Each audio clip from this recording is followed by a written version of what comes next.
C'est tout bon. Alors, est-ce que Corto, tu vas encore attendre quelques secondes avant de commencer l'introduction? Je pense qu'on peut commencer. Très bien. Eh ben, la parole est à toi.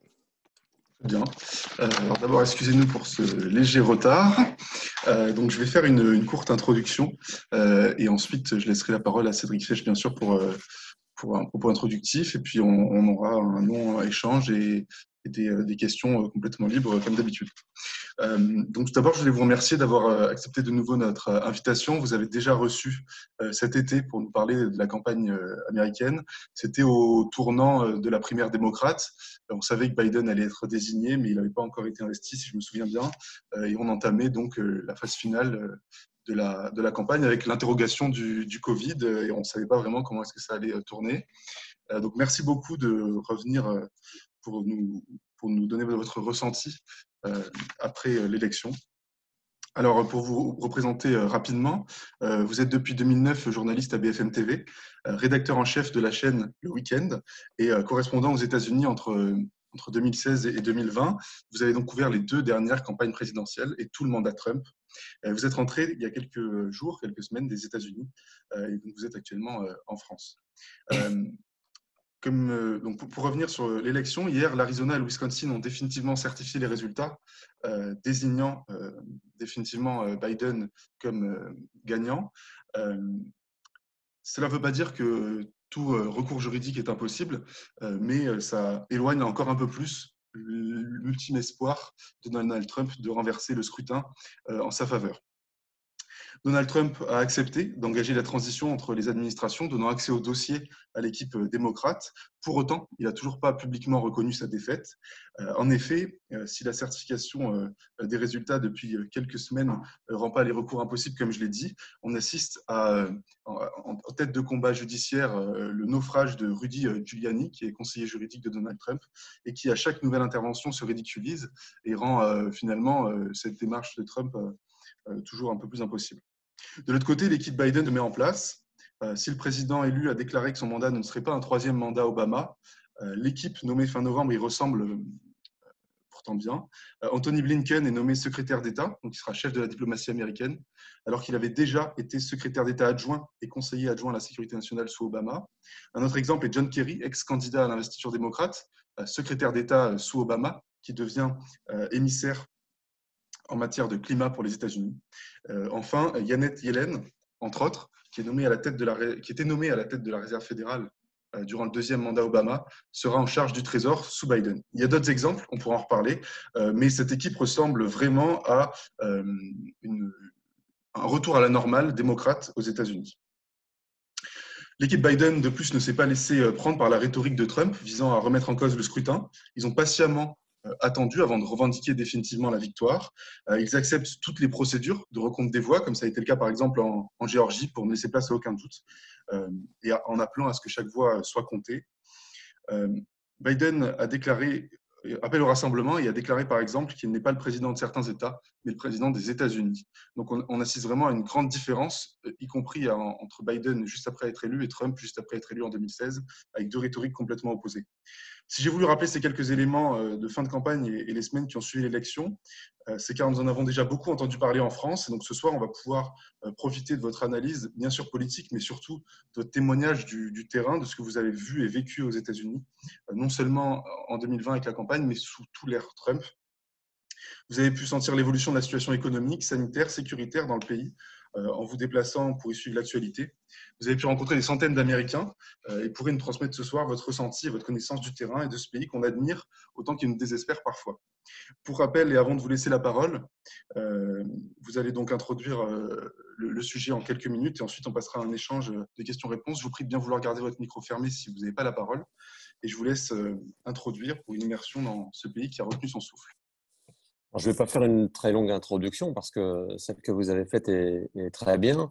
Je suis tout à fait d'accord avec l'essentiel de ce que vous avez dit sur le fait que Donald Trump n'a toujours pas reconnu sa défaite, que les recours se multiplient, que ça ne donne rien. En fait, on a l'impression que l'équipe Trump est un tout petit cercle qui est maintenant autour de lui. Ils sont dans un monde parallèle où il y a des fraudes partout, ils ont des tonnes de preuves, disent notamment les avocats et notamment Giuliani, mais en même temps, ils ne les montrent pas. Et quand ils montrent des preuves, ces preuves ne sont pas valables. Enfin, il n'y a rien de sérieux. Et la justice, elle n'est pas au service de Biden ou de Trump. C'est bien ça le problème pour Trump d'ailleurs, c'est qu'il aimerait par exemple, que la Cour suprême intervienne et lui donne raison. Donc on a l'impression que Trump est dans une réalité parallèle, comme il l'est d'ailleurs, il a toujours été dans sa vie, c'est-à-dire que souvent il rêve une réalité et il fait tout pour y arriver. Parfois ça marche,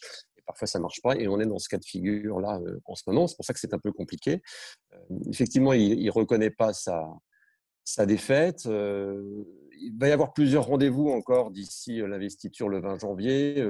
L'échéance la plus importante, c'est le 14 décembre, le collège électoral, donc les grands électeurs qui ont été élus, 306 pour Biden et 232 pour Trump, et qui vont élire, qui vont voter en fonction du nombre de grands électeurs qui ont été élus. Il n'y a pas de mystère. C'est Biden qui va être élu et très largement.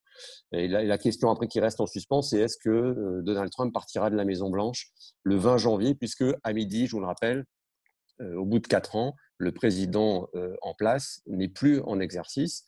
Et c'est donc Biden qui le remplacera à midi pile avec une cérémonie au Capitole. Donc, la question, c'est est-ce que Trump sera au Capitole pour cette grande cérémonie, vous savez, où il prête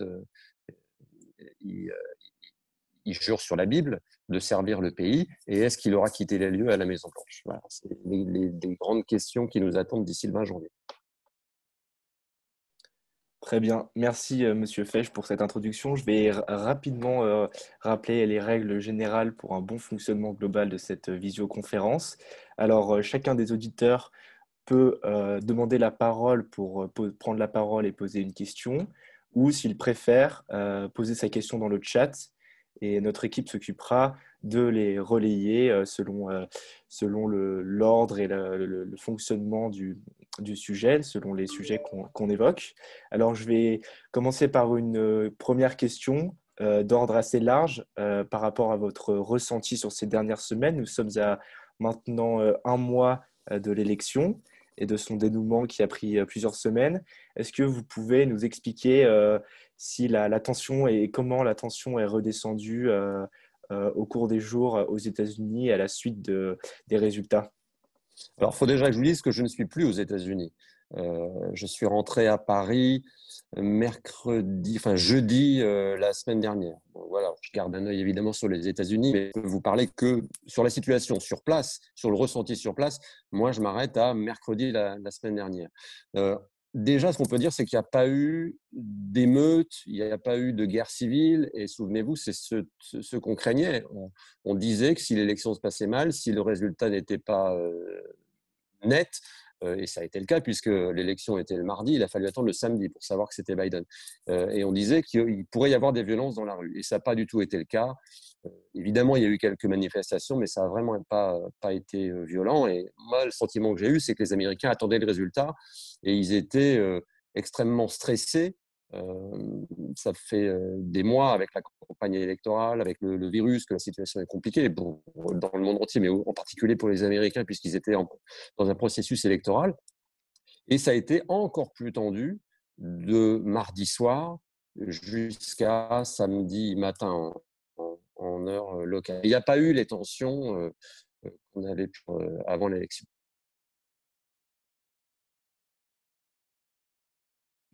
Très bien, merci beaucoup, Monsieur Fesch. Moi, j'ai une question qui consiste à savoir un peu votre ressenti que vous avez eu pendant ces 4 ans. On a beaucoup dit que le pays était divisé. On a même dit qu'il y avait un président face à 2 Amériques. Vous, concrètement, pendant 4 ans, vous avez donc voyagé beaucoup, comme l'a rappelé Corto.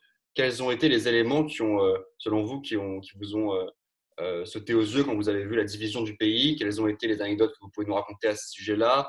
Vous avez quand même couvert 2 campagnes et vous avez aussi été témoin des événements autour de la mort de George Floyd.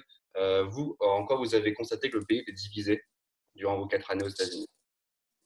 Moi, il m'a fallu du temps pour comprendre à quel point l'Amérique elle était divisée. Je me suis rendu compte, évidemment, dès 2016 que l'Amérique était divisée parce qu'on s'est rendu compte qu'il y avait des Américains, donc les Trumpistes en l'occurrence, qu'on n'a pas vu venir, qui existaient, et qui ont soulevé des problèmes, mais qui ressemblent en quelque sorte aux problèmes soulevés par les gilets jaunes en France. Je parle des gilets jaunes du début, c'est-à-dire vraiment, je ne sais plus en janvier de quelle année, je suis un peu perdu, mais lorsque le mouvement des gilets jaunes a commencé, je vous rappelle que c'était parce qu'il y avait une hausse du prix de l'essence en France et qu'on s'est rendu compte qu'il y avait cette France des périphéries qui était oubliée et qui avait été chassée des centres-villes français parce que l'immobilier était trop cher, on les envoyait en périphérie. Et là, ils se mettaient à ne plus pouvoir payer l'essence pour faire les allers-retours entre la périphérie et le centre-ville. Alors, je fais une digression un peu avec la France, mais parce que ça ressemble beaucoup à ce qui se passe aux États-Unis. C'est-à-dire qu'il y a une Amérique qui profite de la mondialisation à fond,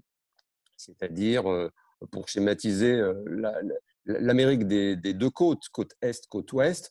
Et par exemple, les Américains qui vivent à New York, à Washington, à San Francisco, qui sont des grandes villes, ils vivent très bien la mondialisation pour la plupart.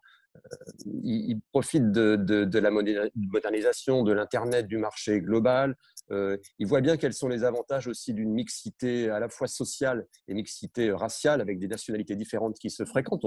À New York, moi je le vivais vraiment au jour le jour. Ça a beaucoup d'avantages, cette mixité. Enfin, c'est de l'enrichissement. L'enrichissement économique et c'est de l'enrichissement aussi pour la culture des habitants. Et vous avez une autre Amérique qu'on a vu émerger en 2016 et qui a continué à s'affirmer avec Donald Trump, qui est l'Amérique du centre, en fait, c'est-à-dire du Midwest et puis du sud des États-Unis, qui vivent dans des zones beaucoup plus rurales et qui n'ont pas du tout les mêmes thématiques de vie que les Américains des deux côtes. Les Américains du Midwest, ils voient quasiment personne, ils ne sont pas dans des zones très densément peuplées, ils ont souvent, c'est quelques exemples. Ils ont une grosse voiture, un gros pick-up avec un gros moteur. Forcément, ça pollue plus qu'une voiture hybride électrique ou des voitures modernes ou des petites voitures légères qui sont utilisées sur les côtes Est et Ouest. Ils ont besoin d'armes aussi. Et c'est pas pour embêter les habitants des côtes Est, c'est juste que la nature est sauvage, ils sont seuls, ils ont besoin du pick-up parce que souvent ils travaillent la terre ou le bétail, donc ils ont besoin de grosses voitures puissantes qui passent partout, ils ont besoin d'armes à la fois parce que la nature, je le disais à l'instant, est extrêmement sauvage, c'est-à-dire que le français a du mal à imaginer la, à quel point la nature est dure aux États-Unis. Vous pouvez à tout moment vous retrouver, pas à New York évidemment, mais dès que vous sortez un petit peu des villes, vous pouvez vous retrouver dans le sud face à des alligators. Si vous allez dans le sens ou un peu dans le centre du pays ou dans les montagnes, vous pouvez vous retrouver avec des ours, avec tout un tas d'animaux qu'on n'imagine pas dans la vie au quotidien ici, des serpents à sonnette. Voilà, vous faites votre jardin aux États-Unis, à tout moment, vous pouvez tomber sur un serpent à sonnette. Donc, ça explique que les Américains des zones rurales, ils ont besoin d'armes pour se défendre à la fois de la nature, et puis aussi, ils ne savent pas quelles rencontres ils vont faire.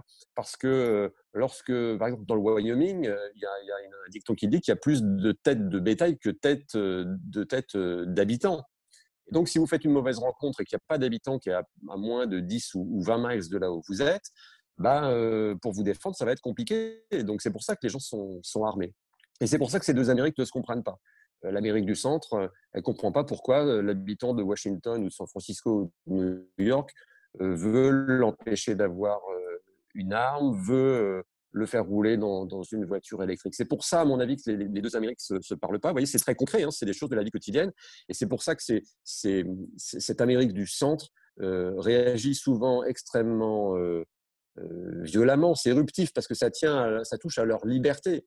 C'est-à-dire la liberté d'avoir la voiture qu'ils veulent, la liberté d'avoir une arme, et c'est dans leur constitution, je vous le rappelle, la liberté d'utiliser la climatisation, l'électricité, le pétrole. Pour eux, c'est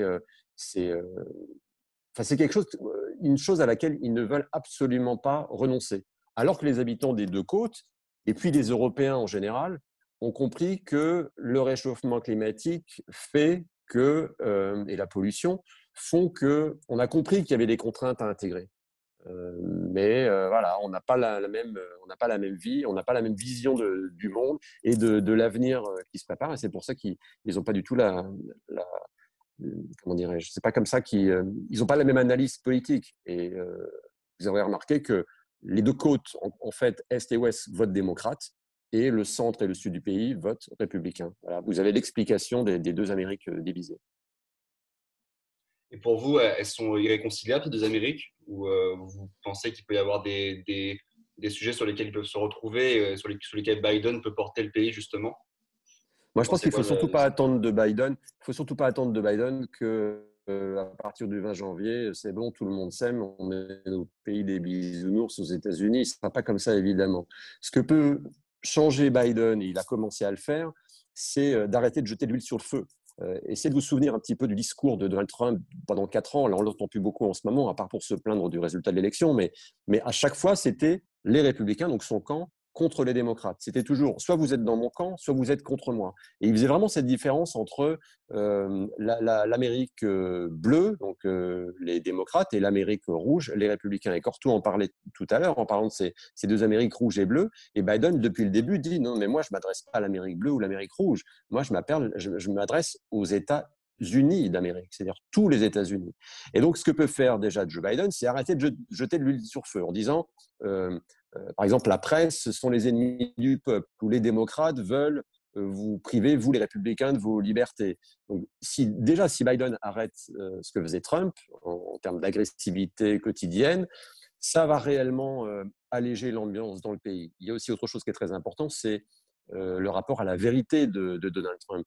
Donald Trump, le Washington Post a compté les mensonges. Il en est largement à plus de 20 000 mensonges en 4 ans. C'est des dizaines de mensonges par jour à chaque fois qu'il s'adresse, à chaque fois qu'il s'exprime.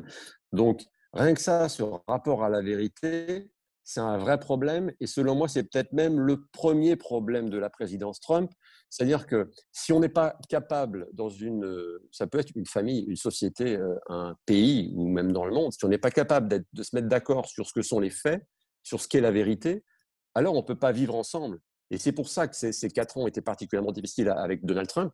Et quand je dis ça, à chaque fois je répète, ce n'est pas un jugement de valeur sur les décisions de Donald Trump économiques ou peu importe, c'est juste un constat qu'il maltraitait la vérité. Souvent, il inventait une réalité, il pensait qu'en la répétant, elle deviendrait réelle, ça deviendrait des faits, ce qui n'est pas le cas, on sait bien que ça ne marche pas comme ça. Donc, ce que peut faire aussi Biden, donc, c'est déjà se baser sur des faits et ne pas tordre la réalité. Et puis aussi, en particulier sur la question du coronavirus, s'appuyer sur la science. Alors que depuis le début, Donald Trump dit qu'en fait, les scientifiques veulent du mal en fait aux Américains. C'est un peu excessif quand je dis ça, mais ce que je veux dire, c'est que en fait, pour Donald Trump, les scientifiques ne savaient pas où ils allaient, ils mentaient et ils voulaient absolument fermer tous les États-Unis, toute l'Amérique, et que ça allait plonger les Américains dans la misère. Évidemment que c'est pas ça l'enjeu.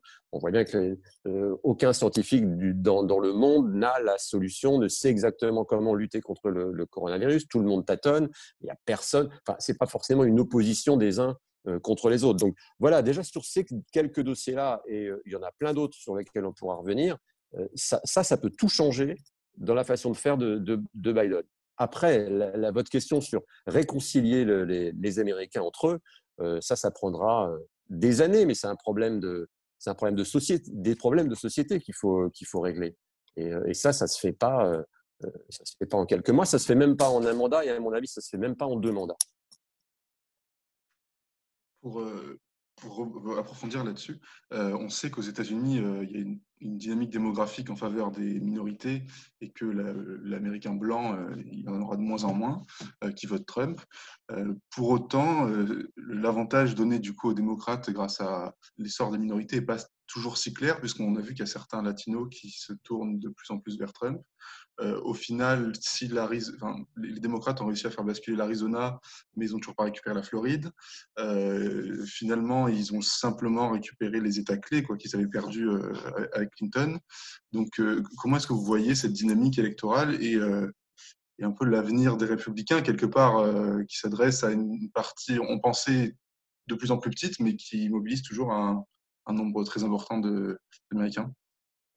Il y a 2 réponses à faire à ça. La première, sur la carte électorale, elle favorise très nettement les républicains. Parce que, par exemple, donc je vous ai dit, les démocrates, on trouve surtout les démocrates sur les côtes Est et Ouest qui sont les plus peuplées. Mais si vous prenez par exemple le Wyoming, qui a beaucoup moins, j'ai plus les chiffres en tête, là j'ai un peu oublié depuis la présidentielle, mais il y a très peu d'habitants dans le Wyoming, ils ont quand même 3 grands électeurs. Et ils sont extrêmement avantagés par rapport à d'autres États, comme la Californie, par exemple, où certes, c'est le plus grand État avec le plus grand nombre de grands électeurs. Oui, mais il faut voir qu'il y a des dizaines et des dizaines de millions d'habitants en Californie. C'est l'État le plus peuplé. Donc, si on rapporte au nombre de grands électeurs par habitant, le Wyoming est beaucoup plus... Un habitant du Wyoming pèse beaucoup plus dans l'élection présidentielle en proportion qu'un habitant de Californie. Bon, sauf qu'ils n'ont que 3 grands électeurs, donc c'est jamais le Wyoming qui va faire l'élection, mais c'est pour vous donner un exemple de l'importance de la carte électorale. Et moi, je ne suis pas complètement contre la carte électorale des États-Unis, leur système électoral que les Français trouvent compliqué, mais il faut comprendre qu'il y a énormément de disparités aux États-Unis. La population, encore une fois, elle est sur les 2 côtes, elle n'est pas au centre. Et si, par exemple, on élisait le président des États-Unis juste au nombre de voix, comme on fait en France, à ce moment-là, tous ces habitants du centre des États-Unis, ils sont tellement peu nombreux qu'on ne les entendrait jamais. C'est-à-dire qu'ils pourraient voter. De toute façon, il suffit que les 2 côtes Est et Ouest votent, donc démocrates en l'occurrence, pour que ce soit un président démocrate qui soit élu à chaque fois, à chaque élection. Donc, la Constitution américaine, la carte électorale américaine, elle est faite pour justement rééquilibrer. Le problème, c'est que c'est peut-être plus complètement adapté. Et il faudrait refaire des redécoupages, redistribuer les grands électeurs. Sauf que pour faire ça, il faudrait que les républicains et les démocrates soient d'accord. Évidemment, les républicains n'ont absolument rien à gagner à ça. Donc, ça ne risque pas de se faire demain. D'autant que, comme vous le disiez, ils sont conscients aussi du fait que la population américaine change. Les latinos sont de plus en plus nombreux. Quand vous êtes aux États-Unis, l'espagnol, ça fait partie, au même titre que l'anglais, ça fait partie des langues qui sont utilisées. Lorsque vous remplissez des papiers aux États-Unis dans l'administration américaine, on vous laisse le choix quasiment tout le temps entre l'anglais et l'espagnol, et parfois le chinois. Pas encore le français, on n'est pas encore assez nombreux pour ça, mais c'est pour vous dire que ça, c'est un truc qui est inimaginable en France. Mais aux États-Unis, ça fait partie de la mixité de ce pays qui s'est construit avec différentes vagues d'immigration, comme en France d'ailleurs, mais c'est particulièrement visible aux États-Unis. Donc ce qu'on peut imaginer effectivement, c'est que le vote latino, par exemple, prenne de plus en plus de place, ou le vote aussi africain-américain. Le problème, c'est que souvent, ils ne se déplacent pas pour aller voter. C'était le gros problème d'Hillary Clinton. C'est que ceux qui auraient pu voter, c'est-à-dire le public traditionnellement démocrate, s'était pas déplacé pour Hillary Clinton parce que c'était pas une candidature qui enthousiasmait ce public-là. Et l'autre chose aussi que je peux dire pour terminer là-dessus, c'est que ça peut paraître surprenant, mais effectivement, il y a des latinos qui votent Trump. Moi, je me souviens avoir fait des interviews en 2018, c'était pour les midterms, les élections de mi-mandat, et je m'étais entretenu avec des Mexicains d'origine qui étaient installés au Texas, à Houston, et qui disaient, nous, on vote Trump et on est pour le raffermissement des règles d'immigration, le renforcement. Et je me disais, mais pourquoi? Enfin, vous en avez profité de l'immigration aux États-Unis. Et il disait, oui, mais nous, justement, maintenant, on est là, on a notre vie, et il faut qu'il le mérite. On ne veut pas que les étrangers, les Mexicains du Mexique, viennent profiter des États-Unis. Ils ont un parcours initiatique à faire. Voilà, il faut qu'ils attendent. Vous voyez, c'est toujours pareil dans tous les pays. C'est pareil en France aussi. C'est souvent, il y a des vagues d'immigration. Alors, pour cette vague, au moment où elle est en train de s'intégrer, d'arriver dans le pays, c'est difficile parce que ce sont les derniers arrivés et donc on les accuse de tous les maux. Et puis, une fois qu'ils sont un peu intégrés, il y a souvent un réflexe humain de fermer la porte derrière soi. C'est-à-dire que c'est ce que me disait ce couple de Mexicains dont je me souviens très bien. Voilà, eux, ils étaient rentrés, mais maintenant, voilà, fallait fermer la porte derrière, il fallait être extrêmement sévère avec les nouveaux entrants. Et pourquoi ils votent Trump? Parce que déjà, une fois donc on a intégré le fait que pour eux, c'est pas parce que on est mexicain, même s'ils sont mexicains, c'est pas pour ça qu'ils sont plus favorables à l'immigration mexicaine. Après, ça reste des humains, et donc ils écoutent les arguments de Donald Trump, et ils ont été séduits par les arguments de Donald Trump en 2016 et encore pendant les 4 ans qu'on suivi. Merci beaucoup. C'est très intéressant ce que vous dites sur les latinos, comme on les appelle. Je ne sais pas si vous m'entendez très bien, ma connexion. Ça a coupé, mais là j'entends. Oui, ça va mieux là. Une question sur, vous évoquiez les Trumpistes, on parle beaucoup du Trumpisme en tant que peut-être nouvelle mouvance politique aux États-Unis. Est-ce que vous pensez que le Trumpisme peut être amené à survivre au-delà de la seule figure assez tutélaire finalement de Donald Trump? Ou est-ce que tous ces Trumpistes, une fois que Trump aura disparu de la scène politique, ne vont pas finalement retourner dans les rangs des républicains relativement classiques? Ouais, ça c'est toute la question. C'est une super question parce que c'est la question que se posent tous les Américains, évidemment. Alors moi, je vais vous donner mon sentiment, mais évidemment, je ne suis pas devin, donc ce n'est pas des faits là, que je vais vous donner. Vous me demandez mon impression, donc je vous donne une impression qui est forcément subjective. Moi, je pense que le Trumpisme ne va pas disparaître du tout. Donald Trump n'est pas le problème. Donald Trump, c'est un symptôme d'un problème aux États-Unis qui est cette division des deux Amériques dont je parlais tout à l'heure. Donc, tant que ces deux Amériques seront divisées, pour moi, il n'y a pas de raison que le Trumpisme disparaisse. Peut-être que ça disparaîtra quand Donald Trump mourra, quand il se retirera de la vie politique, s'il décide de se retirer de la vie politique après le 20 janvier, ce qui n'est pas gagné. Mais non, pour l'instant, il a un vrai héritage. Il a vraiment une population américaine, un électorat qui le suit. Et c'est tout le problème pour le Parti républicain en particulier, parce que le Parti républicain, en fait, là, en ce moment, il est prisonnier de Donald Trump. C'est à Donald Trump de décider de l'avenir du Parti républicain. On le voit bien en ce moment, ils sont très, très embêtés parce que la plupart des républicains bon teint, c'est-à-dire ceux qui sont dans la vie politique depuis très longtemps, bien avant Donald Trump, ils ont bien compris que Joe Biden était élu depuis très longtemps, et ils sont très gênés par le comportement de Donald Trump et de son petit cercle d'intimes autour de lui. Sauf qu'ils ne peuvent pas le lâcher maintenant parce qu'il a encore le pouvoir, comme il l'a fait pendant 4 ans, de faire des carrières ou de défaire des carrières. Sur un tweet, il peut décider qu'un gouverneur, par exemple, ne sera pas réélu parce qu'il va le descendre, parce qu'il va donner des consignes de vote à ses électeurs. Donc le Parti républicain doit faire avec Donald Trump, mais en même temps, le Parti républicain, c'est pas un otage, c'est pas une victime de Donald Trump.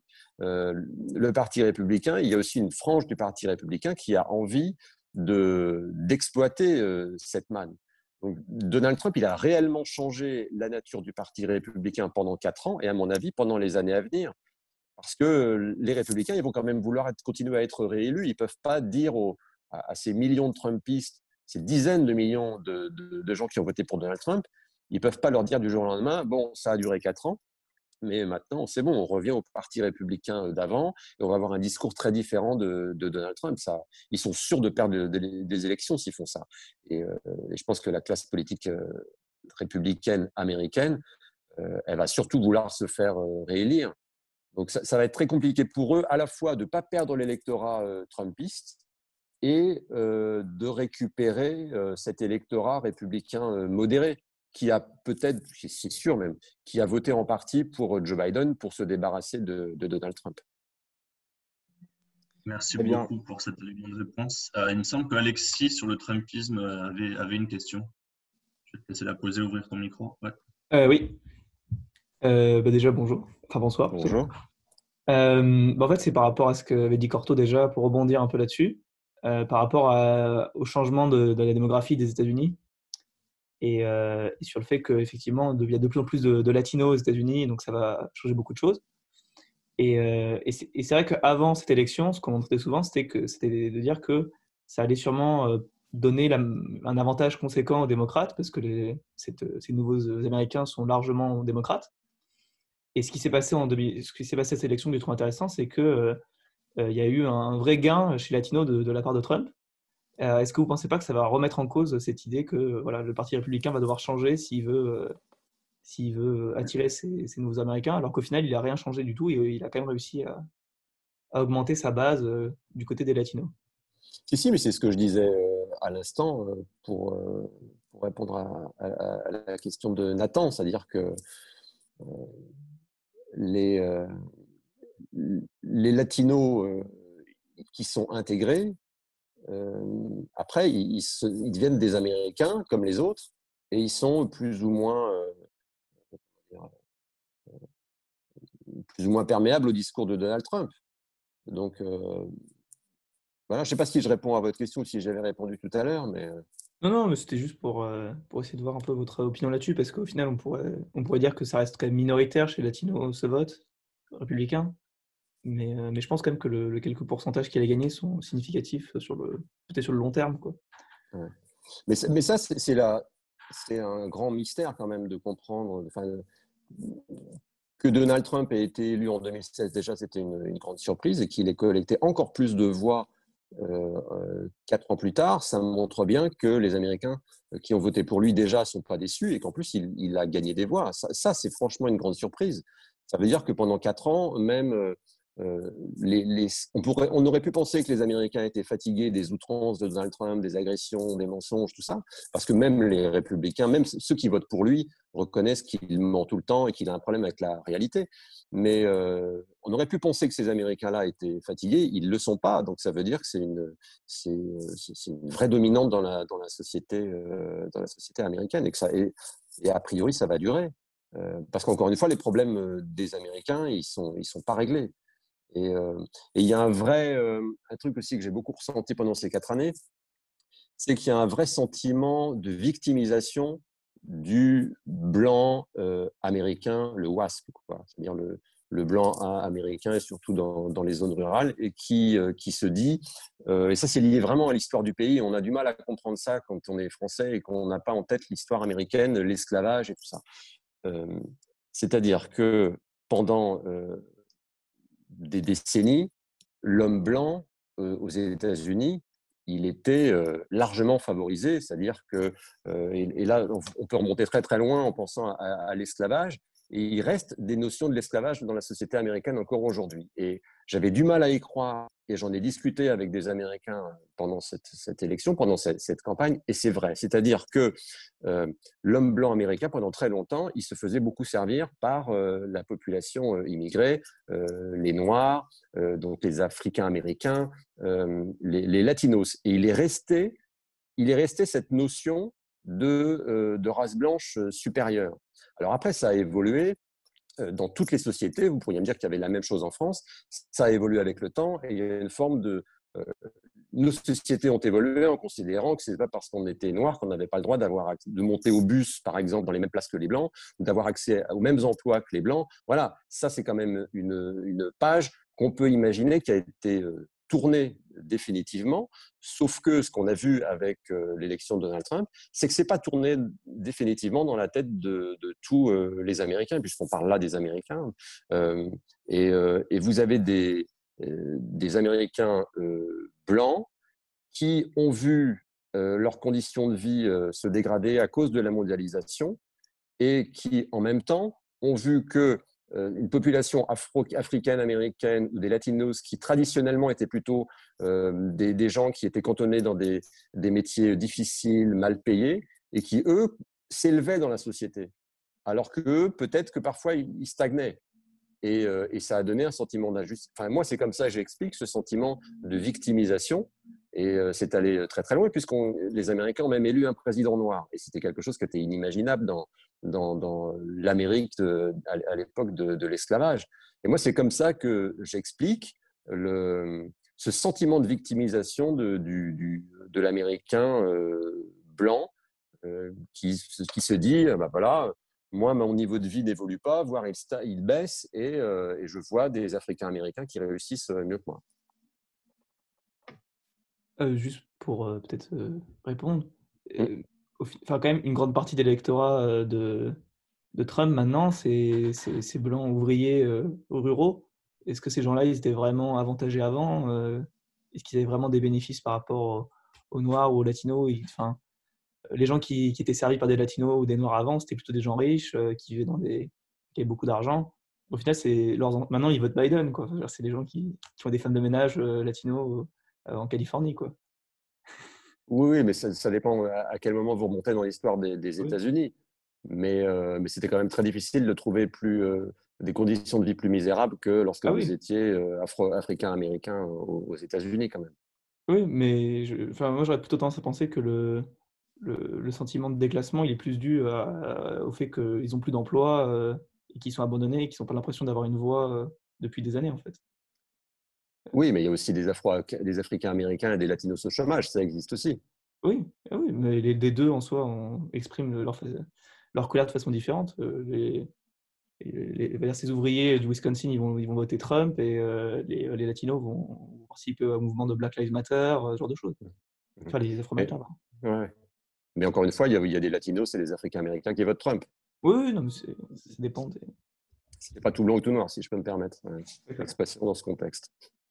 Peut-être pour rebondir un petit peu et changer de sujet, on a une question dans le chat de Théo qui vous demande si vous pensez que l'arrivée au pouvoir de Biden va permettre de rétablir vite de bonnes relations diplomatiques avec la France, notamment sur la question du climat, de l'économie. Voilà. J'ai envie d'aller directement répondre à la question qui n'est pas posée, mais parce que je pense qu'elle est sous-jacente, c'est-à-dire que non, ça va pas être tout rose avec Joe Biden, et Joe Biden ne va pas faire l'extrême inverse de ce qu'a fait Donald Trump. J'ai l'impression de sentir ça un petit peu, une sorte de soulagement chez les Européens et chez les Français. Ah, ça y est, Donald Trump va partir le 20 janvier et enfin, ça va bien se passer. Les Américains vont être sympas avec le marché, avec les Européens, avec les produits, avec les entreprises européennes. Moi, je crois que ceux qui pensent ça vont être déçus parce que ce qui va changer surtout, c'est que va y avoir davantage de concertation. C'est-à-dire que Joe Biden et ses équipes vont davantage parler aux Français et aux Européens, alors que là, avec Donald Trump, c'est son type de fonctionnement. On était dans la confrontation, dans le bluff, dans le « attention, la semaine prochaine, je vous assomme avec des surtaxes ». Voilà, c'est ça qui va changer, c'est que ça va davantage discuter, ce sera moins agressif. Mais il ne faut pas se leurrer, les Américains ne vont pas nous ouvrir leur marché. Il y avait un taux de chômage qui était record. Obama l'avait fait passer de 10 à 5 et Trump l'a fait passer de 5 à 3,5. Là, il est à 6,9. Les Américains, il va falloir qu'ils se reconstruisent comme nous après la crise du coronavirus.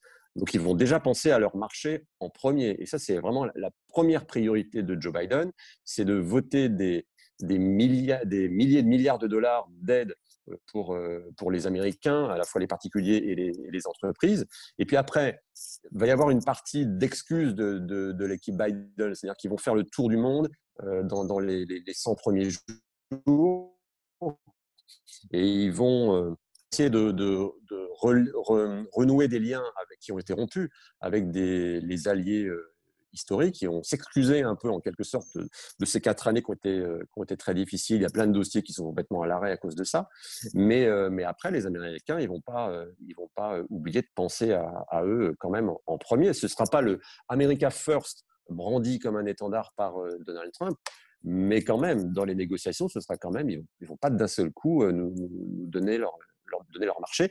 Et puis, il y a des choses qui ne vont pas changer. Je repense par exemple à l'ambassade américaine qui a été déplacée par Donald Trump à Jérusalem. Et l'équipe Biden a bien dit qu'ils n'allaient pas faire marche arrière parce que ça créerait d'autres problèmes, en fait. Enfin, il y aurait des ruptures diplomatiques avec Israël. Donc, il y a des choses de l'ère Trump à la fois qu'on ne peut pas modifier, on ne peut pas revenir en arrière parce que ça crée encore plus de problèmes.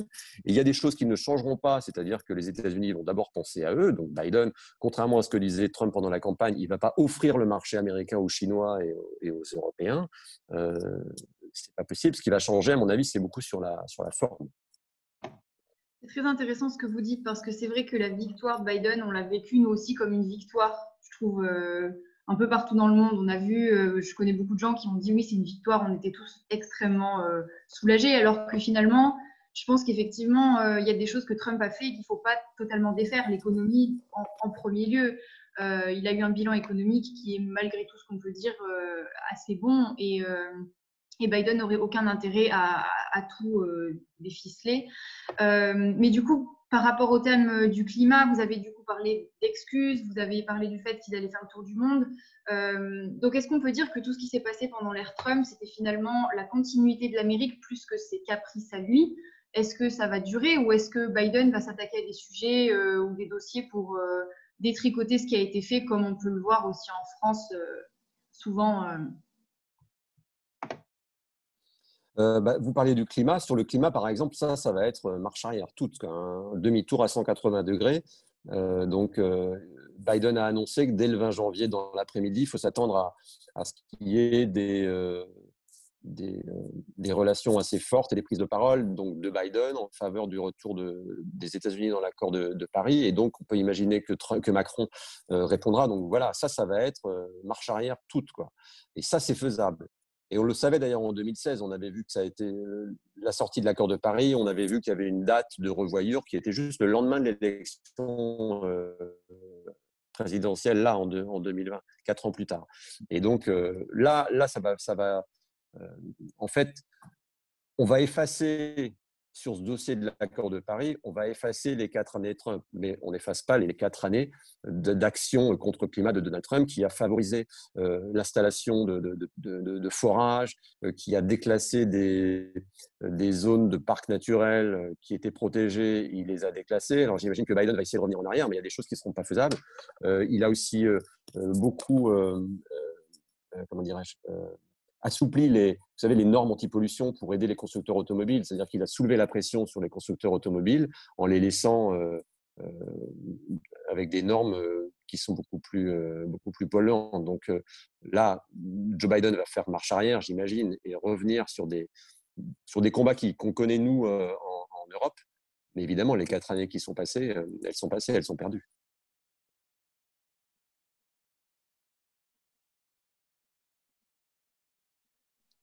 Ok, Tom, peut-être tu avais une question. Oui, alors moi j'avais une question sur Merci beaucoup en tout cas pour cette analyse. Moi je suis d'accord avec ce que vous dites sur les liens entre l'Europe et les États-Unis qui ne seront pas en tout cas restaurés comme c'était avant. Parce que dans la presse, on a beaucoup vu qu'en fait l'action de Trump avait déjà été impulsée sous Obama, en fait, le retrait des États-Unis des affaires du monde. Le fait que Anthony Blinken, par exemple, et que John Kerry, qui sont francophones, soient aujourd'hui à l'état-major de la diplomatie américaine en matière de climat, et donc aussi il exploite le secrétaire d'État Blinken, donc il a grandi à Paris, et Kerry parle couramment français également. Est-ce que vous pensez que ça peut faire en sorte que la France soit l'allié privilégié des États-Unis sous le mandat de Biden, ou est-ce que le Royaume-Uni ou l'Allemagne pourront aussi avoir des relations privilégiées avec les États-Unis? Est-ce que vous pensez que c'est un atout pour nous que ces deux personnalités parlent français, et comment ça peut se concrétiser de manière beaucoup plus formelle, selon vous? Oui, c'est forcément un atout qui soit francophone et qui soit francophile aussi. Ils ont passé du temps en France. Mais là encore, c'est comme si vous me disiez c'est bon, Trump va partir, avec Biden, tout va être plus facile. Non. Ils auront une politique à tenir, donc même s'ils parlent français, ce sera plus facile, mais ce sont des représentants des États-Unis, donc ils vont venir défendre leur pays lorsqu'ils vont venir négocier en France et en Europe. Donc il ne faut pas en attendre trop de bonnes choses pour l'Europe et la France. Il faut juste, à mon avis, s'attendre à ce que les discussions soient normalisées et qu'il n'y ait plus cette agressivité, cette opposition qu'il y avait entre les États-Unis et la France. Et a priori, moi, je pense que la France n'est pas si bien placée que ça. Alors, elle est bien placée quand même, mais il y a l'Allemagne devant nous. Mais, alors, ça vaut ce que ça vaut. Mais vous savez, il y a eu un clip de Biden, là, et, après son élection, et il y a un chef d'État qui est dans le clip, étranger. Il n'y en a pas 36, il y en a un seul, c'est Angela Merkel. Ce n'est pas Angela Merkel et Macron et Johnson. Non, c'est Merkel toute seule. Et ce qui se dit, c'est que les États-Unis, pour les États-Unis, l'interlocuteur principal, et notamment pour l'industrie, c'est l'Allemagne, plus que la France. Alors, on n'est pas loin derrière, en deuxième position, certainement. Mais non, on n'est pas. C'est pas parce que c'est Biden et c'est pas parce qu'il a un secrétaire d'État francophone francophile ou même Kerry, son émissaire pour le climat. C'est pas pour ça que la France va s'en sortir mieux que les autres. Ce serait trop facile. Mais Angela Merkel en fin de mandat. Peut-être que la position allemande privilégiée est aussi due au fait qu'Angela Merkel est là depuis 15 ans maintenant, ce qui n'est pas le cas pour la France ou le Royaume-Uni. Est-ce que vous pensez justement que Emmanuel Macron va pas en profiter pour pouvoir s'imposer dans les négociations transatlantiques? Ouais, il y a une carte à jouer pour Emmanuel Macron, certainement, quand effectivement Angela Merkel va quitter le pouvoir. Ouais, ça, c'est sûr. La longévité d'Angela Merkel au pouvoir fait qu'effectivement, il y a une relation de confiance, on sait d'où elle vient, on sait ce qu'elle veut faire. Et, voilà. Et puis, encore une fois, l'industrie allemande qui est très forte. Hein. Et il ne faut pas minimiser aussi l'impact. Vous savez, Donald Trump, il prenait un exemple quand il disait qu'il en voulait à l'Europe, il en voulait surtout à l'Allemagne. Et il disait qu'il en avait marre de voir des Mercedes sur la 5e avenue en bas de chez lui à New York. Et qu'il trouvait que les Américains devaient rouler en voiture américaine. C'est aussi pour ça c'est que l'Allemagne est un adversaire économique des États-Unis. L'industrie automobile, mais pas seulement allemande, elle est très très forte et elle fait une très forte concurrence à l'industrie américaine. Très bien. Alors, on a évoqué les relations extérieures des États-Unis. Vous avez dit que Joe Biden allait faire en sorte de faire machine arrière sur l'aspect écologique, sur beaucoup de mesures qui ont été mises en place par Donald Trump. Je voudrais évoquer les relations qu'ont les États-Unis avec le Moyen-Orient, puisque en Iran, un scientifique de 62 ans, considéré comme l'homme clé du programme nucléaire, a été abattu en plein jour vendredi près de la capitale iranienne. Un assassinat qui est non revendiqué, mais qui semble venir d'Israël. Donc, les Américains, les États-Unis sont actuellement tiraillés dans l'opposition entre Israël, Arabie Saoudite et de l'autre côté l'Iran. Et est-ce que vous pensez que dans ce contexte de tension entre les deux camps, Joe Biden va redonner vie à l'accord nucléaire de 2015? Oui, il y a des chances que sur l'accord de l'Iran, effectivement, là, Joe Biden fasse marche arrière et revienne dans l'accord parce que, jusqu'à preuve du contraire, c'est celui qui avait donné le plus de résultats. Et le bilan politique étrangère de Donald Trump, il est calamiteux, en fait.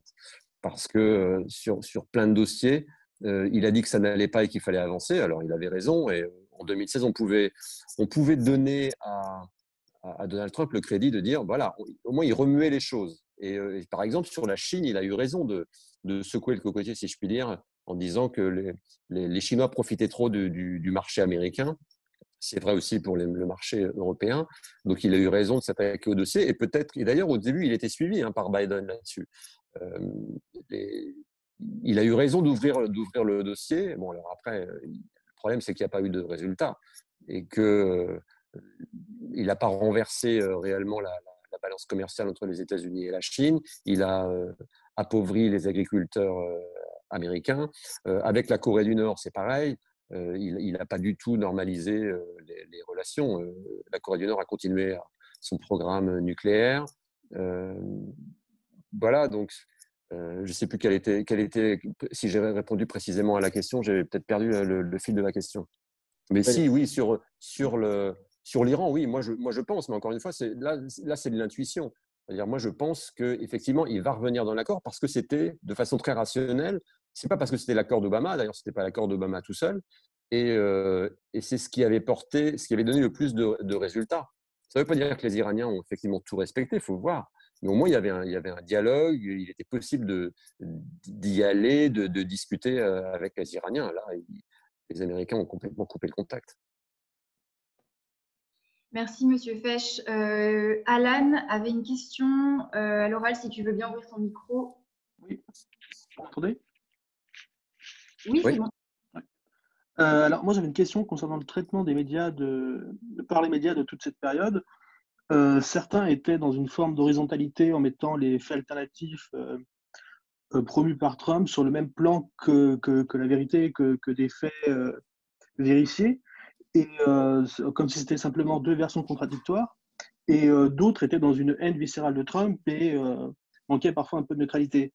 Est-ce que vous pensez que la défaite de Trump va ramener un certain calme dans les médias, ou est-ce qu'il y aura toujours cette passion des médias américains pour des mensonges comme ceux sur le fils de Biden? C'est difficile d'y répondre maintenant parce qu'on est en train de vivre l'histoire en direct. J'aurais tendance à penser que ça va se calmer quand même. Il suffit de voir comment Fox News s'est comporté pendant l'élection.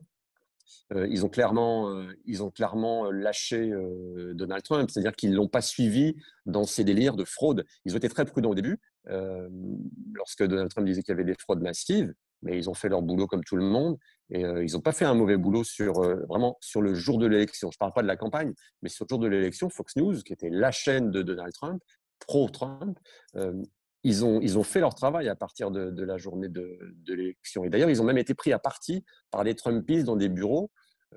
Par exemple, lorsque Fox News donnait l'Arizona à Biden, ils se sont fait prendre, les équipes de Fox News sur place, autour de bureaux de vote, ils se sont fait prendre à partie par des Trumpistes parce que sur l'antenne, ils avaient dit bon, ben voilà, c'est bon, on considère que désormais l'Arizona est pour Trump, pour Biden, et ça ne reviendra pas en arrière. Donc oui, il va y avoir, à mon avis, une normalisation dans les médias parce que déjà Donald Trump n'aura plus la parole de la même façon qu'aujourd'hui, parce que les médias n'auront plus à réagir à un tweet présidentiel. C'était bien le problème des médias pendant 4 ans. C'est-à-dire que vous avez beau trouver que les tweets de Donald Trump sont sous une forme un peu légère quand même pour le président des États-Unis et agressif souvent, en même temps, ça reste le président des États-Unis. Vous étiez obligé de le traiter. Lorsque demain, le 20 janvier après-midi, il sera dans l'opposition, les médias seront plus obligés d'en faire autant qu'avant, ça va se normaliser. Fox News, ça va être intéressant de voir Fox News, comment ils se comportent. A priori, ils resteront quand même dans l'opposition de Joe Biden. Ça dépend qui va prendre la suite de l'héritage Trump. Est-ce que c'est Trump qui continue? Est-ce qu'il y a des leaders républicains qui prennent la suite? Après, il y a OAN, qui est un nouveau média qui a émergé là pendant la campagne, qui est très, très, très pro-Trump et qui, là, continue dans les fake news, dans la réalité alternative. Donc, moi, je tendance aussi à penser que la nature ayant horreur du vide, s'il y a des dizaines et des dizaines de millions d'adeptes de Donald Trump, il y a forcément un média qui va les récupérer. Là, je parlais de OAN, mais il y a aussi le réseau social Parler, comme parler, comme le verbe parler en français. Et parce qu'au fur et à mesure que Twitter et Facebook modèrent les fake news de Trump et de la galaxie Trump, eh bien, vous avez les plus actifs des pages Trumpistes ou des fake news sur Facebook et Twitter qui vont sur le site Parler. Donc voilà, il y a quelque chose qui est en train de se rééquilibrer. Moi, je pense plus qu'il va y avoir une redéfinition du paysage audiovisuel américain avec le départ de Donald Trump. Mais encore une fois, ce n'est pas la fin du Trumpisme, parce que le Trumpisme, il existait avant que Trump existe, en fait. C'est-à-dire que c'est les problèmes de l'Amérique profonde. Et donc, les problèmes de l'Amérique profonde, Trump leur a mis un nom dessus. Voilà, il a mis, voilà, c'est le Trumpiste. Je suis votre représentant. Et avec des médias qui l'ont suivi. Alors, si le média s'appelle plus Fox News, mais s'appelle Parler, ça n'aura pas changé grand-chose, franchement. Voilà ce que je peux dire là-dessus. Merci beaucoup pour la réponse sur les médias. Peut-être pour rebondir, il y avait une question très intéressante de Yann dans le chat sur l'exercice journalistique, à savoir comment est-ce que vous aviez, en tant que journaliste, perçu cette défiance envers les journalistes. Yann qui rajoute, on dit souvent que c'est plus facile d'être journaliste étranger. Comment avez-vous vu le métier de journaliste pour les journalistes? Est-ce que tu peux répéter la question? Je n'ai pas eu la fin de la question. Je crois qu'on a perdu Nathan, du coup je vais lire la fin. Ça va être ma connexion, pardon. Donc c'était sur l'exercice. Vas-y, Corto. Oui, donc c'était pour savoir si en tant que journaliste étranger, vous étiez traité de manière différente qu'un journaliste américain aussi. Oui, parce qu'en fait, on n'intéresse pas beaucoup les Américains, en particulier le personnel politique. Donc, c'est très difficile quand on n'est pas un média américain de décrocher des interviews, par exemple. Mais c'est assez naturel. C'est comme si moi, j'ai beau faire partie de la première chaîne d'info en France, BFM TV aux États-Unis, personne ne connaît. à part les francophones ou francophiles, quoi. Donc, mais en fait, c'est pas différent en France. Si vous êtes une télévision, je sais pas moi, suisse peut-être pas, c'est pas un bon exemple, mais une télévision hongroise, par exemple, en France, les hommes politiques vont pas lui accorder d'interview. Bon, ben voilà, c'était pareil pour moi aux États-Unis, quoi. J'avais pas de poids. En ça, c'est différent. Par rapport à la population américaine, c'est un peu plus facile. Par contre, c'est l'inverse, parce que vous l'avez déjà tous un petit peu évoqué, là, celui qui me parlait tout à l'heure du traitement journalistique juste avant. J'ai oublié son prénom. Ça a vraiment été clivé aux États-Unis entre soit vous êtes pour Trump, soit vous êtes anti-Trump. Et donc, il y avait Fox News pour Trump et CNN, MSNBC, ces autres médias-là sont devenus au fur et à mesure des 4 ans de plus en plus anti-Trump. Et donc, quand vous étiez américain, quand vous êtes américain, on vous demande de vous positionner. Alors que moi, en étant un journaliste étranger, on ne me demandait pas de me positionner. Enfin, si, des fois, on me demandait, mais c'était facile pour moi de dire, écoutez, moi, je ne vote pas là, je n'ai pas à prendre parti, moi, je suis là pour témoigner de ce que je vois. Donc, pour ça, c'était plus facile. Et je pense qu'il y a plein de fois où des Américains ne m'auraient pas parlé en fonction de si j'étais CNN ou si j'étais Fox. Et comme j'étais BFM TV, bon, bah, voilà, je ratissais dans les deux camps. Voilà, pour ça, c'était plus facile d'être un média étranger. Merci. On avait ensuite une question sur le vote par correspondance. C'est la première fois à cause du Covid qui a été utilisé si largement aux États-Unis. Et on nous demandait, alors je ne retrouve plus la question, voilà. Pensez-vous que la pratique du vote par correspondance, qui a occupé tant de place dans cette élection américaine, peut revenir sur le devant de la scène nationale en France dans les années à venir? Moi, j'aimerais l'élargir en fait plus largement aux pays démocratiques en fait, qui ont peut-être là une solution puisque la participation a été très forte. D'un autre côté, elle a été très forte aussi parce qu'il y a eu des enjeux qui ont fait que l'électorat était très mobilisé. Donc, quelle place vous donnez à ce vote par correspondance et après sa généralisation dans d'autres pays démocratiques? Faut pas croire que le vote par correspondance, il est né là avec le virus, avec cette élection-là en 2020 et le virus. Certes, il a été extrêmement utilisé parce que les gens avaient peur de se déplacer et puis aussi parce que c'était un positionnement politique. C'est-à-dire que Joe Biden avait dit il faut absolument respecter la distanciation sociale et donc à la fois Biden et puis les électeurs démocrates ont surjoué le côté, nous, on est ceinture et bretelles, quoi. Donc, nous, on ne va pas dans les bureaux de vote, même avec un masque. Nous, on va voter par correspondance. Mais je n'ai pas les chiffres, là. Je n'ai pas continué à regarder comment on pouvait regarder les derniers chiffres définitifs sur à quel point le vote par correspondance a été plus important que les élections précédentes. Mais il est extrêmement important. Il y a des États qui ne votent que par correspondance, par exemple, mais depuis toujours. Donc, là où Donald Trump a été très fort, encore une fois, c'est de mettre le doute sur le vote par correspondance en disant qu'il va y avoir plein de fraudes, alors que non, c'est prouvé que ça fait des décennies et des décennies que le vote par correspondance aux États-Unis fonctionne extrêmement bien. Il n'y a pas de fraude. Et encore cette année, il n'y a pas eu de fraude. Ça ne veut pas dire qu'il n'y a pas des erreurs parfois, mais comme il y en a, mais dans tous les processus électoraux, partout, aux États-Unis, au fil des ans, mais aussi en France. Et s'il y a un problème, on recompte. Des fraudes, oui, il y en a, mais mais c'est marginal, mais c'est vraiment infinitésimal. Donc, tout le combat et la stratégie même de Donald Trump, c'est de faire croire qu'il y a eu un problème. Non, il n'y a pas eu de problème. Et c'est certainement même je crois que c'est le FBI qui a dit ça avait été l'élection américaine la plus sûre de tous les temps, parce que comme il y avait un risque d'ingérence, comme il y a eu en 2016 avec les Russes, et puis il y avait les Chinois aussi qui commençaient à s'ingérer, là on voyait qu'il y avait des hackers qui étaient très actifs avant l'élection. Du coup, il y a eu énormément de moyens qui ont été mis aux États-Unis pour assurer la sécurité du scrutin. Donc, le vote par correspondance aux États-Unis, il existait bien avant, il continuera bien après. Il suffit qu'il n'y ait pas un candidat qui dise que c'est la source de fraude et qu'il soit cru, et tout ira bien. Après, est-ce qu'on peut comment dirais-je, l'élargir à d'autres pays, à d'autres démocraties? Je ne sais pas, parce qu'il y a quand même, sur le coup, ce n'est pas quelque chose qui a été beaucoup exploité par Trump, mais pourtant c'est réel. L'isoloir, ça a quand même une vraie vertu, c'est-à-dire que lorsque un individu va voter, il a beau être sous influence à la maison, ça peut être une femme sous l'influence de son mari ou l'inverse, ou des enfants sous l'influence des parents, enfin, on peut tout imaginer dans des situations familiales, au moins il y a un moment où dans l'isoloir, l'individu vote absolument ce qu'il veut. Et c'est vrai que dans le vote par correspondance, il y a toujours un doute là-dessus. Donc c'est pour ça que je pense qu'en France, si le débat venait sur le tapis, je pense que ça, c'est quelque chose qui aurait beaucoup d'importance et que c'est certainement ce qui empêchera que le vote par correspondance en France se généralise. Et je dis ça en 2020, en pleine épidémie de coronavirus, ça se trouve, on sera peut-être obligé d'y venir.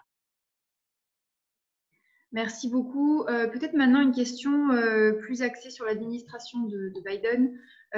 Est-ce que vous pensez que Biden va faire des gestes pour la frange la plus à gauche des démocrates, ou bien est-ce que les démocrates vont pouvoir s'opposer à Biden dans certains projets? Déjà, je pense que Joe Biden, il l'a dit lui-même pendant les débats, il a gagné face à Bernie Sanders. Donc, c'est lui qui a le pouvoir.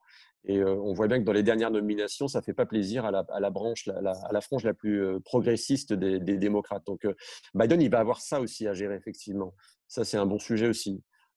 Il y aura l'opposition républicaine, l'opposition trumpiste, et puis l'opposition démocrate, parce que le Parti démocrate, on disait le Parti républicain, c'est difficile parce qu'ils ne savent pas où ils vont.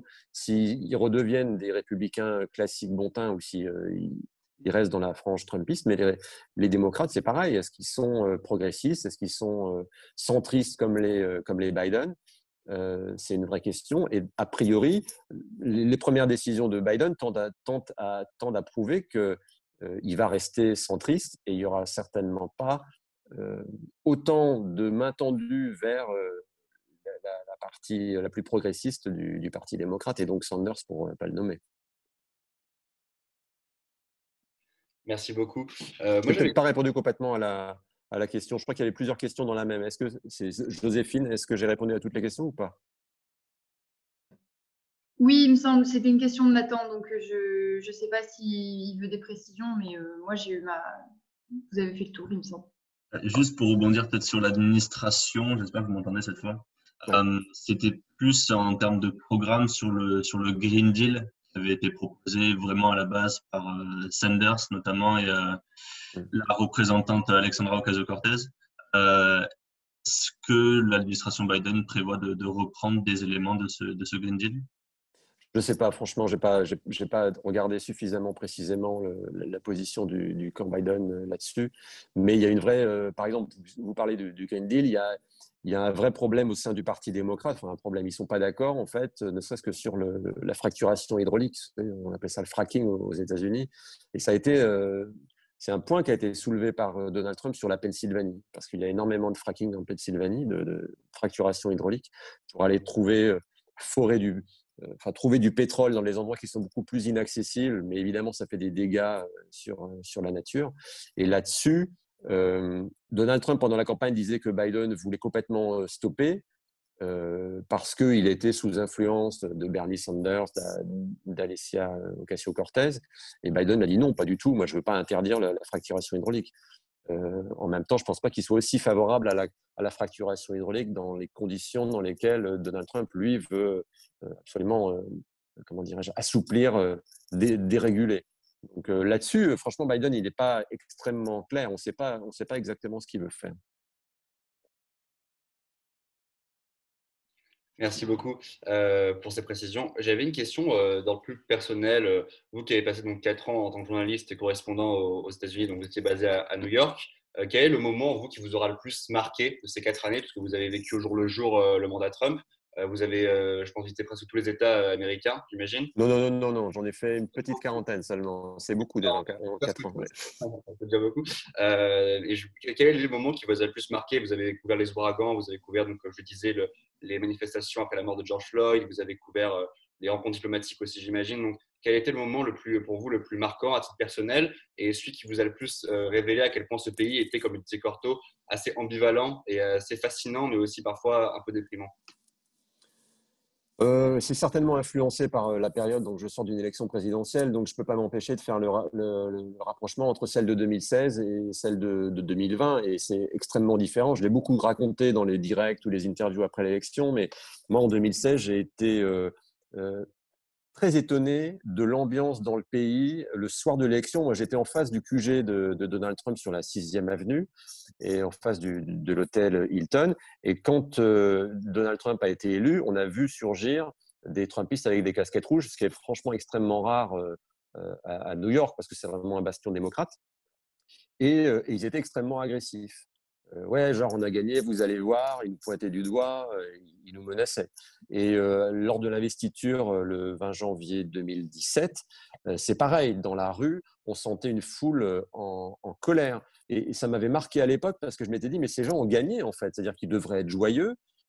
Ça y est, ils ont 4 ans devant eux avec le représentant qu'ils ont voulu élire. Et ça devait être pour moi, j'imaginais ça comme un jour de fête, l'investiture à Washington. Et pas du tout. Et donc, 4 ans plus tard, je me demandais comment ça allait se passer. Et j'étais à nouveau très surpris par le camp des vainqueurs, donc Biden, parce que les réactions n'étaient pas… déjà, ils n'étaient pas en colère, ils étaient soulagés. Mais bon, on peut le comprendre, après 4 ans de Donald Trump, et ce qui reprochait à Donald Trump, ça voulait dire que c'était la fin des agressions quotidiennes, des outrances, des insultes. Voilà. C'était la fin de tout ça. Donc, il y avait un soulagement. C'était la première chose quasiment qu'il disait. Mais aussi, ce qu'il disait, c'est nous avons gagné, nous sommes les États unis d'Amérique. Nous sommes, on va pouvoir, l'Amérique est de retour. Et il disait pas on a gagné, ou il disait pas Joe Biden a gagné. Alors que ça pourrait sembler assez naturel. Enfin, moi, j'ai des souvenirs de soirées électorales en France et de fêtes dans Paris. Le camp qui avait gagné, il disait on a gagné. Et bien là, pas du tout. Il disait les États-Unis sont de retour et c'est la fin des divisions. Et ça m'a marqué vraiment cette différence d'ambiance entre ces deux camps-là. Et encore une fois, voilà, ça montre toute la différence entre une Amérique qui est en colère et une autre Amérique qui est extrêmement différente, qui n'est pas du tout dans le même état d'esprit. Pour rebondir là-dessus, et on s'approche de la fin, donc si vous avez des dernières questions, n'hésitez pas à nous les mettre dans le chat. Comme vous avez été sur le terrain aussi pendant le mouvement des… Enfin, ça fait longtemps qu'il existe, mais depuis la mort de George Floyd, il y a eu des grandes manifestations pour Black Lives Matter. C'est quand même un mouvement qui, si je ne me trompe pas, est né sous Obama, en tout cas qui existait aussi sous Obama. Si vous avez pu discuter avec ces personnes qui se mobilisent, qui sont souvent démocrates, est-ce que vous pensez… Enfin, à quel point est-ce qu'elles attendent des gestes de la part de Biden, des réformes de la police notamment, et comment vous voyez ce mouvement évoluer en fait sous Biden? C'est difficile à dire parce que, comme vous le disiez, il est né sous Obama. Alors, je ne voudrais pas dire de bêtises, mais je crois que c'était né après qu'un homme noir était mort étouffé dans une cellule déjà, et c'était à New York. Et je dis peut-être une bêtise, je confonds peut-être. En tout cas, à ce moment-là aussi, il s'était illustré. Moi, je pense que c'est un mouvement militant, Black Lives Matter, extrêmement organisé, et que ça continuera. Ils ont un rôle d'opposition. Comment essayer de prendre un parallèle c'est comme si vous me disiez, avec Greenpeace, par exemple, en France, s'il soutenait un candidat, une fois que le candidat est élu, c'est bon, le Greenpeace disparaît. Non, ça reste une organisation progressiste de lutte. Donc, BLM, c'est ça. Ça restera une force de militants pour faire progresser une cause. Et en particulier celle-là, je ne la vois pas du tout s'éteindre, à la fois parce que le racisme est latent aux États-Unis, voire il s'exprime, et parce que voilà, ils vont continuer à défendre leur cause. Donc je ne pense pas du tout que Black Lives Matter disparaisse. Il y avait une autre question, je crois, mais je l'ai oublié. Donc voilà, c'était de savoir ce qu'ils attendaient de Biden, en fait. Ah oui. En termes de… Si, un truc sur la police. Vous savez, il y a un mouvement qui s'appelait Defund the Police, c'est-à-dire couper les fonds, le financement de la police. Ça, c'est un grand sujet de débat aux États-Unis, dans pas mal de villes. Vous savez que ce n'est pas le président des États-Unis qui décide de tout, ce sont beaucoup les gouverneurs qui décident, État par État.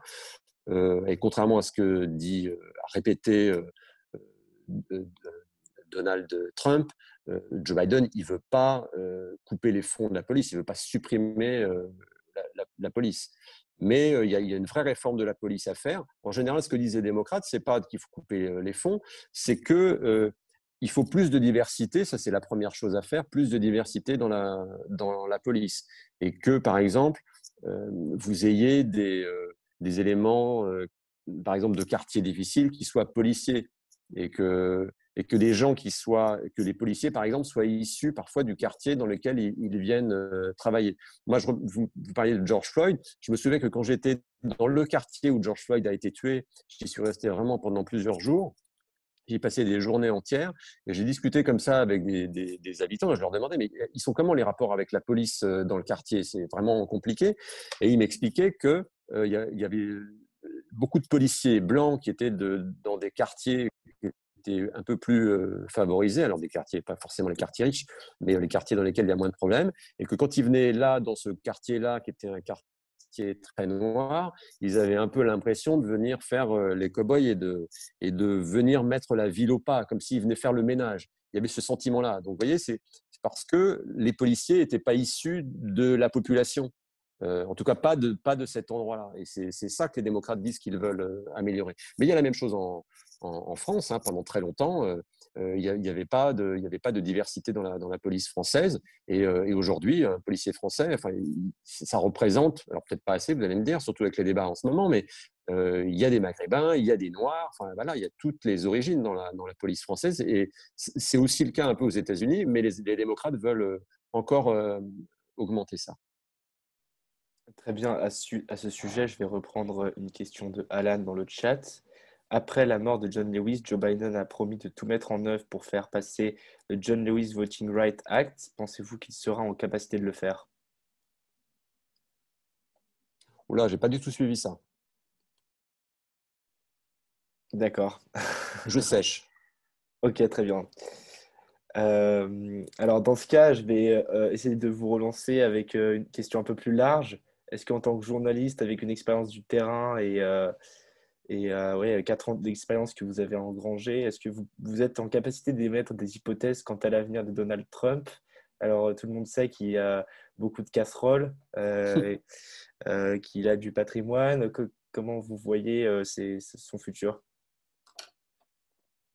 Bah déjà, il y a énormément de procès, enfin de poursuites en justice qui l'attendent, notamment avec le fisc, parce qu'a priori, il y a quand même beaucoup de fraude fiscale ou de gros défauts dans ses déclarations au fisc. Donc ça, c'est les premiers problèmes qu'il va avoir. Il y a aussi des problèmes de surendettement. Je crois de tête que c'est 400 ou 500 millions de dollars, je crois, qu'il doit rembourser dans les 4 à 5 ans à venir. Donc ça va être très compliqué. Bon, évidemment, il n'est pas à la rue, hein, il a du patrimoine, mais la grande question, c'est de savoir si maintenant qu'il va sortir de la Maison-Blanche, il ne va plus être protégé, est-ce qu'il risque de passer la fin de sa vie à faire des procès et à essayer de trouver de l'argent, essayer de convaincre les banques de pas le lâcher, quoi. Il y a eu plusieurs banqueroutes dans la vie de Donald Trump et souvent, sa grande stratégie, c'était d'être trop gros pour tomber, en fait. C'était too big to fail. C'est-à-dire qu'une fois qu'il s'était surendetté, que les banques lui avaient prêté énormément d'argent, en fait, les banques avaient davantage intérêt à le maintenir artificiellement en vie économique plutôt que de le mettre sur la paille, parce que sinon, ils ne récupéraient pas leur argent. Donc, ils pariaient sur le fait que, bon, allez, on va lui redonner encore un peu d'argent, ça va lui permettre de se refaire. Il a vécu toute sa vie comme ça, en fait. Donc, il risque de continuer à le faire, enfin, à se battre pour survivre économiquement, pour pas aller en prison. Enfin, je pense pas que Donald Trump ira en prison, mais il risque d'avoir des problèmes avec le fisc. Sa famille aussi risque d'avoir des soucis, notamment les 2 fils qui s'occupent de l'entreprise. Mais et pour conclure là-dessus, je pense que ça risque d'être un des handicaps de Biden, c'est-à-dire qu'il va avoir à gérer le pays, la crise, l'après-coronavirus, on l'a dit, gérer les dissensions au sein du Parti démocrate, et il va aussi falloir qu'il gère l'opposition de Donald Trump, qui, à mon avis, ne va pas disparaître. Il va continuer à tweeter, et ce qui intéresse autant, voire peut-être même plus, là, le monde, c'est pas tant forcément de savoir ce que Biden va faire, parce que ça risque d'être assez classique. Je dis pas qu'on s'en fout de ce que va faire Biden. Si, c'est important, mais on s'attend à ce que ce soit moins spectaculaire que la vie d'après de Donald Trump. que va faire Donald, ou est-ce qu'il va rester avec monter sa chaîne de télévision pour faire une sorte de Fox News? Pardon? Ouais. Est-ce que vous pouvez répéter votre phrase parce qu'on a eu un petit souci de connexion? Je parlais de quoi? Alors, vous étiez en train de... Donc, la chaîne de Fox News et... Ah oui, est-ce qu'il va créer sa chaîne? Oui, oui, oui. Parmi les questions, c'est ça. Qu'est-ce qu'il va faire après? Est-ce qu'il va créer sa propre chaîne de télévision pour remplacer Fox News, puisqu'il trouve que Fox News n'est plus assez Trumpiste? Ouais, où est-ce qu'il va habiter? Est-ce qu'il va aussi essayer de se positionner pour 2024? C'est ce qu'il a dit, que s'il perdait là, il allait revenir en 2024. Et il peut, le code électoral lui permet, parce que vous avez le droit d'être élu 2 fois aux États-Unis. Donc, on ne dit pas que ça doit être les 2 mandats consécutifs. Il peut revenir et il aura à peu près l'âge qu'a Joe Biden aujourd'hui. Donc, c'est possible aussi. Donc, je pense que le mandat de Joe Biden va être suivi, certes, mais l'après, ce que va faire Donald Trump va énormément mobiliser l'attention aussi. Merci beaucoup pour ces précisions, ces détails, c'était super. J'ai une dernière question, parce que là, l'heure commence à tourner, il est 19h20. Dans le plus légère, plus personnel, encore une fois, vous avez été donc 4 ans correspondant à New York pour BFM TV. Donc vous êtes rentré, je crois que vous avez renouvelé votre mandat, il me semble, au bout de 2 ans pour rester aux États-Unis. Aujourd'hui, vous êtes retourné C'était en 2 France. plus 2, oui. C'est ça, voilà, exactement. Aujourd'hui, vous êtes retourné en France. Quelles voient vos nouvelles fonctions donc, au sein de la rédaction de BFM? Parce que je sais que vous êtes du coup aussi à la rédaction. Qu'est-ce que vous comptez donc faire comme reportage? Est-ce que vous comptez être sur le terrain ou rester justement à Paris à couvrir des sujets depuis les locaux? Quelles sont du coup vos perspectives maintenant pour la suite? Je vais être donc effectivement, je suis de retour en France. Je reprends le travail dans quelques jours, début décembre, et je vais être reporter attitré à la matinale, ce qui n'existe pas pour le moment. C'est-à-dire que les reporters de la matinale, ils travaillent pour toute la chaîne, toutes les antennes, en fonction des besoins. Et moi, je vais vraiment être identifié matinale BFM TV, donc c'est de 6h à 8h30, juste avant Bourdin. Et je serai sur le terrain, comme je le faisais aux États-Unis, pour incarner l'une des principales actus du jour. En gros, l'un des 3-4 titres du jour à chaque fois. Je devrais être dans une ville, un endroit différent de France en tout cas. Donc voilà, je peux très bien être à Lille le lundi, à Marseille le mardi, à Rennes le mercredi et à nouveau à Lille le jeudi. Voilà, ça va être ma vie à partir du mois de décembre. Voilà. Et parce que je n'avais pas envie, pour tout vous dire, de revenir au bureau. J'étais rédacteur en chef adjoint moi, avant de partir. Et après avoir vécu 4 ans en autonomie complète, où j'étais sans arrêt sur le terrain, ou chez moi, ou en train de travailler depuis mon studio, mais le studio était dans mon appartement, c'était une autonomie énorme. Et en tout cas, pour une période d'acclimatation qui peut être de quelques années, on verra combien de temps ça dure, mais je ne me voyais pas d'un seul coup passer de cette autonomie, de cette liberté totale presque, au bureau, ne plus quitter les locaux, et en plus diriger des reporters et encadrer des reporters plutôt, et ce qui était mon job avant, et leur dire d'aller sur le terrain, ça aurait été extrêmement frustrant pour moi. Voilà, à la fois de ne plus être sur le terrain et d'encadrer des gens qui ont la chance encore d'y aller, et puis en plus d'être dans un bureau et de plus sortir, j'aurais eu l'impression d'être dans un bocal. C'est pour ça que pour moi, c'est un poste de transition parfait. Et en plus, je vais être beaucoup sur le terrain. Je ne vais plus être chez moi du tout pour le coup, mais de la semaine. Mais la France j'étais très content aux États-Unis et ça m'a rendu triste de partir, même si c'était dans le deal et voilà, j'ai aucun regret. Mais la France m'a aussi quand même un peu manqué pour tout dire. Donc je suis content aussi d'être sur les routes en France et je vais redécouvrir toutes les routes de France. Je suis très content de ça. Est-ce que vous comptez sur le long terme, après avoir passé 4 ans à New York, retourner vivre aux États-Unis par la suite, après une parenthèse française cette fois-ci? Ou vous préférez être en France? C'est peut-être une question un peu Pas Thomas. tout de suite. Pas tout de suite, à la fois parce que c'est trop tôt. C'est trop tôt. J'en ai pas encore marre de la France. Mais, et puis les États-Unis, voilà, j'y ai vécu 4 ans, donc c'est bien. J'y serais bien resté 1 an ou 2 de plus, et en même temps, je ne voyais pas ce que j'aurais pu y faire de très différent et que je n'ai pas fait en 4 ans. Au bout de 4 ans, j'ai pas le sentiment de ne pas avoir eu le temps de faire des choses. Voilà. Est-ce que je pourrais y retourner? Ce serait compliqué parce que pour qui? À BFM TV, on n'a pas 36 postes à l'étranger, on a beaucoup de correspondants, mais pigistes, et on n'avait que on n'avait que 2 postes de titulaires, donc des gens de la rédaction qui sont en poste, qui sont salariés de la chaîne. Donc il y avait Washington et New York. Donc Jean-Bernard Cadier à Washington, lui, il est toujours là-bas. On a fermé le bureau de New York avec mon départ. Ça fait partie du plan d'économie en ce moment. On a des difficultés comme toutes les entreprises, j'allais dire les médias, mais non, comme toutes les entreprises.